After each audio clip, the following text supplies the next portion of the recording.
తొలి ఏకాదశి చాలా మందికి సంవత్సరం మధ్యలో వచ్చేటువంటి ఈ ఏకాదశిని తొలి ఏకాదశి అని ఎందుకు అంటారు అనేటువంటిది కూడా తెలియదు.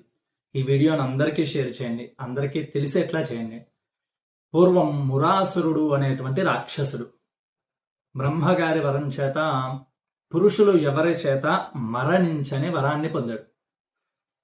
అలా లోకాలకి కంటకుడిగా మారాడు. దేవతలందరూ కూడా విష్ణుమూర్తిని శరణ వేడారు.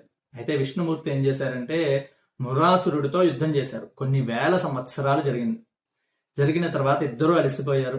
సరే, యోగ నిద్రలోకి విష్ణుమూర్తి వెళ్ళారు. ఇదే అదనుగా ఈ మురాసురుడు ఏం చేశాడు అంటే విష్ణుమూర్తి మీద అస్త్ర ప్రయోగాన్ని చేశాడు. అస్త్ర ప్రయోగం చేయగానే విష్ణుమూర్తి నుంచి ఒక శక్తి ఉద్భవించింది.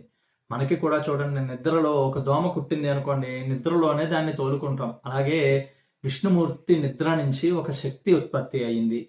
ఆ శక్తి స్త్రీ రూపాన్ని ధరించి ఆ మురాసురుణ్ణి సంహరించింది. నిద్ర నుంచి లేచిన వెంటనే విష్ణుమూర్తి మురాసురుడి శరీరాన్ని చూశాడు. వచ్చినటువంటి ఆవిడ్ని పిలిచాడు ఏకాదశి అని చెప్పి. మొట్టమొదటిగా ఏ రోజైతే ఆవిడ కనిపించిందో అదే తొలి ఏకాదశి, అదే ఆషాఢ శుద్ధ ఏకాదశి. ఈ రోజుకి అందుగురించే తొలి ఏకాదశి అనేటువంటి పేరు వచ్చింది.